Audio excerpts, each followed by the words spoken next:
Olá, meu nome é Kathleen, sou professora da Multiplica Treinamentos e nossa aula de hoje é uma continuação das aulas anteriores, falando ainda sobre as rotinas trabalhistas.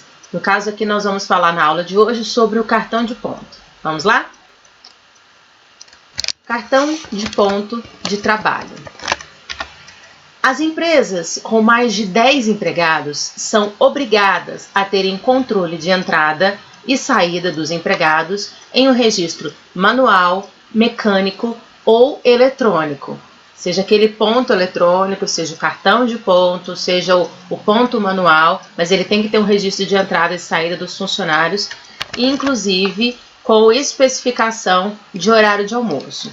É interessante a gente ressaltar que, em relação ao ponto eletrônico, ele tem uma fidelidade de dados mais normal. Quando você realmente bate o ponto, ele vai constar lá. Aquele cartão de ponto, onde você tem ele mecânico, também tem uma fidelidade de dados maior.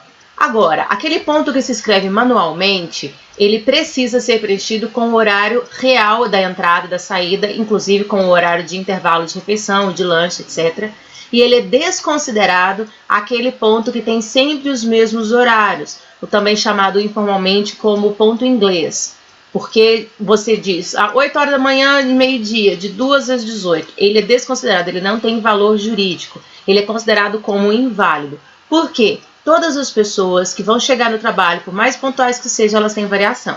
Ela vai chegar meio-dia e 59, meio-dia e 58, 1h, 1h01. Então, você precisa ter essa variação no ponto quando ele é manual. Senão, ele vai ser desconsiderado se ele for levantado judicialmente por algum motivo. Seja para verificação de horas extras, ou para verificação de presença de horário de trabalho, ou de um dia que o empregado foi ou não trabalhar. Aquele ponto que ele tem sempre os mesmos horários, sem variação de minuto nenhum, ele não é considerado judicialmente como tendo validade. As empresas com menos de 10 empregados não são obrigadas a ter controle de ponto, mas é importante para fazermos prova mediante a Justiça do Trabalho, pelo mesmo motivo que nós falamos agora. Horas extras, faltas no horário de trabalho. Poderá ser feito o ponto através de livro ou de cartão de ponto. Ele tem essa possibilidade de variação na hora do registro do ponto do funcionário. Sendo necessária a assinatura do empregado tanto no cartão quanto no livro de ponto para serem provas em juízo. Também temos que levar em consideração o tempo da assinatura. Não pode ser feita todas as assinaturas no mesmo dia. Terminou o mês, o empregado vai lá e assina todos os cartões de ponto. Terminou o ano, ele vai lá e assina todos os cartões de ponto. O cartão de ponto ele tem que ser assinado no momento em que o empregado recebe ele. É muito incomum hoje em dia ainda se ter um cartão de ponto, onde a pessoa vai colocar na maquininha, vai baixar a manivela e ele vai bater. Quase não existe mais, mas talvez algumas empresas mais antigas, empresas que estejam no interior e ainda usem o sistema que usavam antigamente, pode ser que isso ocorra. E quando isso ocorrer e o empregado receber da empresa o seu cartão de ponto, ele precisa assiná-lo imediatamente antes de utilizar. Antes mesmo dele bater o primeiro ponto, no momento em que ele recebe o cartão de ponto, ele assina e assim ele começa a sua jornada de trabalho. Quando ele tiver que fazer a folha de ponto manual, também no primeiro dia em que ele receber a folha, ele vai colocar a assinatura dele no final da folha e no final do mês ele vai datar quando começou e quando terminou o mês. Também precisa ser assinado individualmente. Quando a gente assina várias vezes durante o dia a mesma assinatura, tem uma variação na letra. Então é fácil você saber que a pessoa não assinou tudo em dias diferentes, mas assinou tudo no mesmo dia.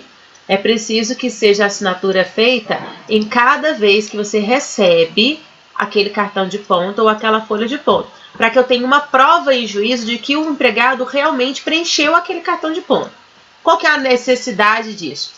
Vamos supor que o empregador foi lá e falsificou a folha de ponto, colocou todos os dias e todos os horários num dia só, e o empregado assinou todas as folhas de ponto num dia só. É fácil de você distinguir isso. Quando você está descansado e você começa a fazer o traço, ele tem uma letra. Ele tem um traço completamente diferente do que quando você faz todos os traços de uma vez. 00000, se você escrever ele em sequência, você vai reparar que se o primeiro zero ele tem uma diferença de traço do último zero. Ele vai estar mais cansado, ele vai estar aquela letra mais relaxada. Da mesma forma acontece com a nossa escrita.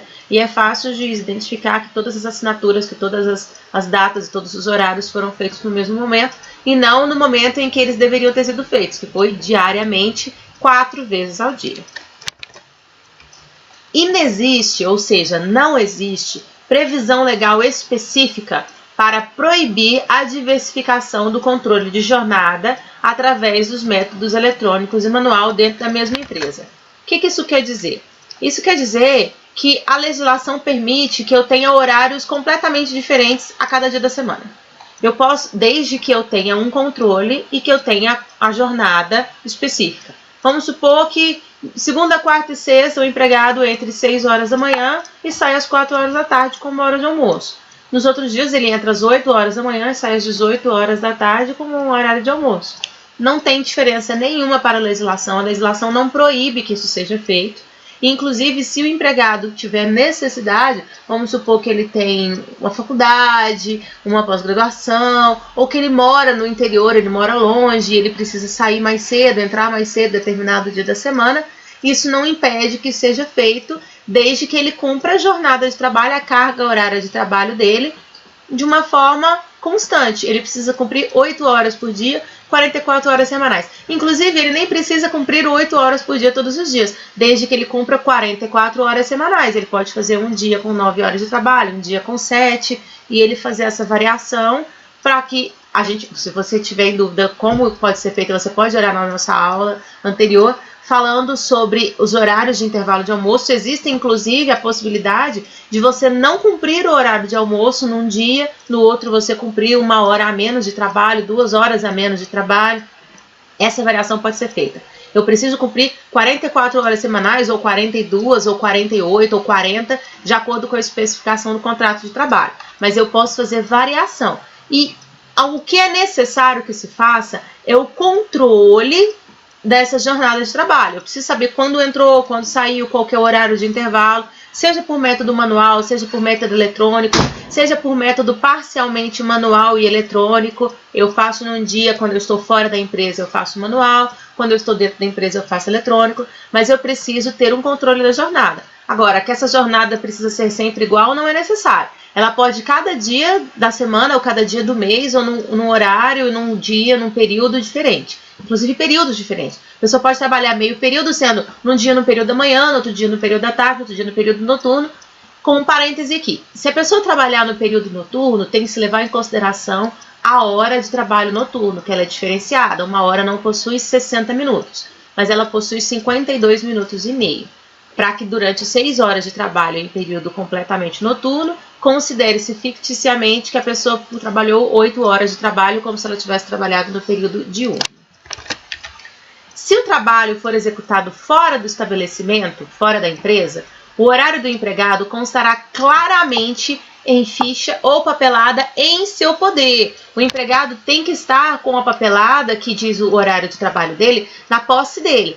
Tanto para ele conferir, para ele saber que dia, que horas que ele vai entrar, aonde que ele vai estar, quanto inclusive para a fiscalização do Ministério do Trabalho. Se ele for pego trabalhando em um horário ou um período proibido, ou em um trabalho insalubre, periculosidade, etc., ele precisa estar com a documentação com ele para ser feita a verificação e o acompanhamento para que ele saiba como entrar, quando ele vai entrar no horário de trabalho, etc. O horário de trabalho será anotado em registro de empregados com a indicação de acordos ou convenções coletivas que forem celebrados. Lembra que nós comentamos na nossa aula, acho que 2 aulas para trás, que as convenções coletivas de trabalho, elas têm um poder até supralegal. Quando eu tenho uma convenção de trabalho que diz que eu posso ou não fazer alguma coisa, que vai aumentar o salário, ou vai diminuir a carga horária, ela tem um grande poder de negociação em relação aos direitos e aos deveres do empregado. Então, se eu tiver uma convenção coletiva que diminuiu a carga horária de trabalho ou que aumentou o salário, o piso, o salário base, ele precisa estar anotado no registro do empregado. Esse empregado trabalha 7 horas corridas sem horário de almoço, de acordo com a convenção coletiva de trabalho número tal, tal, tal e tal. Este empregado ele vai ter um benefício, um bônus de alguma coisa e vai ter lá a convenção coletiva de trabalho que especificou aquele bônus e aquela coisa que, aquele benefício que aquele empregado está usufruindo. Os tais registros poderão ser considerados em eventuais reclamações trabalhistas, por isso eles precisam existir. Eu posso levar aquele documento, numa reclamação trabalhista. Para reclamar o quê? Tempo à disposição da empresa ou pagamento de horas extras, por exemplo. O que é o tempo à disposição da empresa? Existem muitos tipos de trabalho que eles são controlados simplesmente pelo tempo que você fica à disposição. Muitas vezes você não está realmente trabalhando. É uma empresa de telecomunicação, por exemplo. O empregado pode ficar, o telefonista, o atendente, o suporte técnico, tanto faz a área, ele pode ficar à disposição da empresa aguardando uma ligação. Ele pode, inclusive, trabalhar de casa, aguardando uma ligação, aguardando um chamado, um técnico, que vai fazer atendimentos residenciais individualizados. Ele fica na casa dele, aguardando um horário em que o cliente chama ele para fazer esse atendimento. Ele está à disposição da empresa. Por isso, ele precisa, inclusive, ter no poder dele aquela documentação que vai dizer, olha, eu estou à disposição da empresa desde as 8 horas da manhã, mesmo que eu tenha tido meu primeiro chamado do cliente às 11 horas da manhã. Eu estava à disposição da empresa desde as 8, porque este é o meu horário de trabalho. Este é o período que eu estou à disposição. Se, inclusive, o empregado fica à disposição da empresa e ele não é chamado para trabalhar e ele perde a possibilidade de ter outros serviços, de outros trabalhos, ele pode, inclusive, pedir indenização mediante poder judiciário.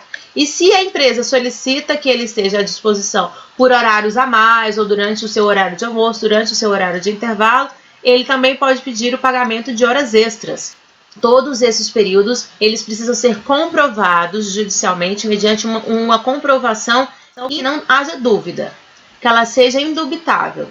Por quê? Eu preciso dizer, olha, estou à disposição. É muito mais difícil você comprovar a disposição do que um ponto eletrônico, por exemplo. Mas como que eu comprovo? Mediante uma solicitação via mensagem, via e-mail, mediante o cartão que já está com o empregado que diz que o horário dele é aquele lá. Então, se eu tenho em meu poder, meu horário de trabalho, que diz que eu tenho que trabalhar até às 18, e chega às 18 horas eu recebo uma solicitação do meu empregador de ficar à disposição da empresa por mais 1 hora, 1h30, que eu estou aguardando um chamado que pode entrar. É uma comprovação de que eu estou fazendo 1 hora extra, mesmo não trabalhando, mas à disposição da empresa eu estou confirmando, inclusive é considerado judicialmente que eu estou fazendo 1 hora extra, mesmo não trabalho, mesmo que eu não esteja trabalhando, mas ele é considerado à disposição da empresa como 1 hora extra. Não serão descontadas nem computadas como jornada extraordinária as variações de horário no registro de ponto que não excedam 5 minutos, observados os limites máximos de 10 minutos por dia. Simplesinho, eu entrei ou eu saí 5 minutos mais cedo ou 5 minutos mais tarde, não é considerado nada, nem desconto e nem aumento, mas eu não posso variar mais do que 10 minutos por dia. Aí eu entrei 5 minutos depois e saí 5 minutos antes no horário de almoço, entrei 5 minutos depois e saí 5 minutos antes no horário no final do dia. Aí ele começa a computar, deu mais de 10 minutos por dia. O registro de ponto também pode ser judicialmente desclassificado como prova a favor da empresa, caso haja alegação de ser rasurado ou de não corresponder com a realidade. É aquilo que eu comentei com vocês, de ele estar diferente. Ele vai ser desclassificado como prova a favor da empresa. O que isso quer dizer? A prova ela pode ser desclassificada se ela for a favor da empresa e ela não pode ser desclassificada se ela for a favor do empregado. No Brasil é considerado que a Justiça do Trabalho ela age em favor do trabalhador. É a única justiça que tem essa, pelo menos oficialmente, essa configuração.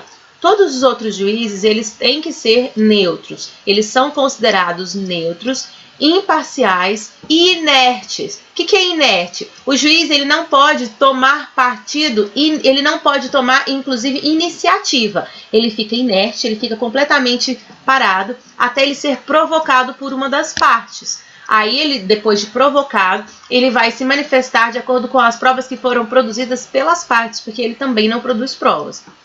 Na Justiça do Trabalho, ele é um pouquinho diferente. Na Justiça do Trabalho, o juiz já é tendencioso para o trabalhador, para o empregado. E ele pode sim solicitar a produção de provas. Ele tem essa característica um pouquinho diferente porque é considerado que o empregado em relação à empresa é uma parte frágil, ele é uma parte mais difícil de produzir provas, mais difícil de ter acesso à justiça, que é complicado para a parte financeira dele em relação à empresa, que muitas vezes tem um poder econômico muito maior, tem uma influência muito maior, tem uma estrutura muito maior. Então, o empregado ele é considerado no Brasil judicialmente uma parte frágil e o juiz, o poder judiciário, ele está já favorável ao empregado. Então, uma prova ela não pode ser desclassificada, desconsiderada em relação ao empregado, mas ela pode ser desclassificada em relação à empresa se for alegado que aquele registro de posto está rasurado ou que ele não corresponde com a realidade. Aquele exemplo que nós demos de um registro que foi feito todo mês, todo num dia só, assinado o mês todo num dia só. Espero que tenha ficado claro para vocês. Eu ainda não recebi nenhuma pergunta. Se eu receber pergunta das aulas anteriores, nós vamos juntar todas essas perguntas num vídeo só e vamos fazer um vídeo respondendo perguntas. Então, se sintam à vontade para mandar perguntas, tanto nos comentários quanto nas mensagens para nós, no WhatsApp ou no e-mail. O e-mail da Multiplique é multipliquetreinamentos001@gmail.com. Manda sua pergunta, a sua dúvida. Nós vamos dar as respostas num vídeo que vamos responder as perguntas. Assim que chegarem várias perguntas, nós fazemos um vídeo respondendo perguntas, certo? Fiquem com Deus, até a próxima aula e tchau, tchau!